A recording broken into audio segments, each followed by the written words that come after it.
क्या सिर्फ एक सर्टिफिकेट से 5% जीएसटी पक्का है? नहीं, इतना आसान नहीं है। आपने राजेश खन्ना का वो गाना तो सुना ही होगा, दिल को देखो चेहरा ना देखो, चेहरे ने लाखों को लूटा, और जो अपनी सच्ची सूरत दिखा दे ऐसा नहीं कि दुनिया में कोई। इसलिए अमूमन कई बार ये होता है कि अगर कोई सच भी बोल रहा होता है ना, तो हम उस पर एतबार नहीं करते हैं। आपने तो सुना ही होगा, झूठ ही झूठ है दुनिया में, सच को समझे कैसे।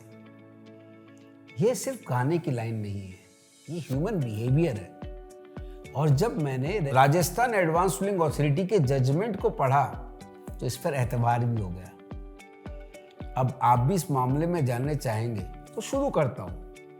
एक कंपनी है इजी फ्लक्स पॉलीमर्स, वो अथॉरिटी के पास गई, एडवांस रूलिंग अथॉरिटी के पास, और वहां जाकर बोली, साहब हम बायोडिग्रेडेबल बैग्स बनाते हैं, अगर ये मिट्टी में मिल जाए तो खुद ब खुद मिट्टी में मिल जाएंगे, मैंने मिट्टी में जाए तो इन्वायरमेंट फ्रेंडली है, इसलिए इस पर जीएसटी का जो रेट है ना 5% होना चाहिए, और है ही, आप प्लीज इसे कंफर्म कर दो।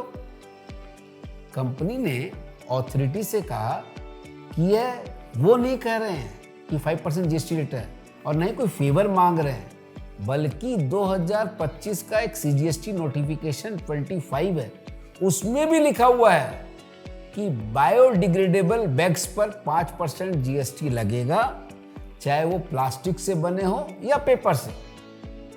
इतना ही नहीं, अपनी बात में वजन पैदा करने के लिए उन्होंने ISO 17088 का सर्टिफिकेट भी सबमिट कर दिया, CIPET का सर्टिफिकेट भी रख दिया।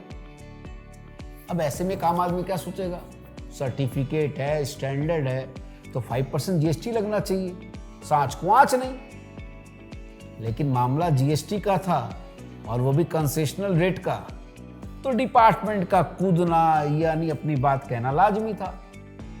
डिपार्टमेंट ने कहा ISO 17088 के आधार पर कंपनी जो उसके सर्टिफिकेट है अपने प्रोडक्ट पे लेबल लगा सकती है कि यह प्रोडक्ट कंपोजेबल है, यानी सर्टिफिकेट सिर्फ बताता है कि कंट्रोल सिस्टम जैसे कि कंपोजिंग प्लांट में यह प्रोसेस हो सकता है, लेकिन यह सर्टिफिकेट इस बात की गारंटी कतई नहीं देता है कि अगर यही प्लास्टिक सड़क पर फेंक दिया जाए, या प्लास्टिक या जो भी बायोडिग्रेडेबल बैग्स बोल रहे हैं वो, या नाले में चला जाए, तो वह खुद ब खुद मिट्टी में मिल जाएगा। यानी वो ये कहना चाहते थे कि मैं सर्टिफिकेट को देखकर यह निर्णय नहीं हो सकता है कि प्रोडक्ट सच में बायोडिग्रेडेबल है या नहीं। यहीं से टेंशन शुरू हो गया भाई।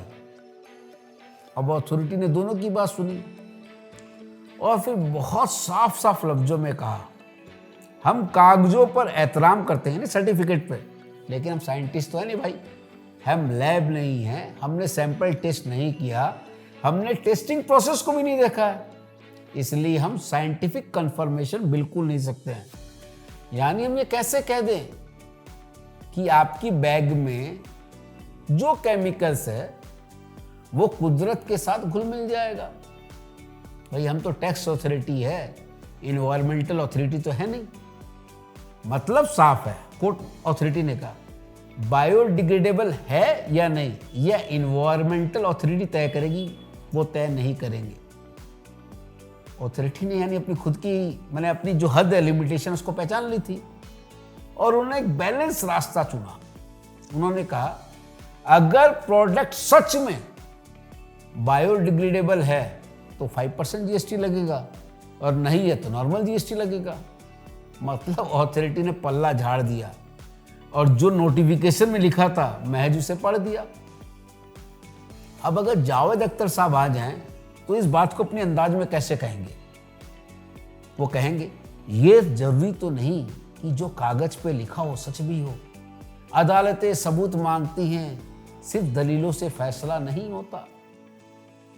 सबक इस मामले का यह है कि अगर आप एडवांस रूलिंग अथॉरिटी के पास क्लेरिफिकेशन के लिए आधी अधूरी तैयारी के साथ जाएंगे तो फंस जाएंगे। आप यह सोच कर जाइए कि डिपार्टमेंट भी ऑब्जेक्शन उठा सकता है, ऑथोरिटी भी पूरी तरीके से कन्विंस नहीं हो सकती है।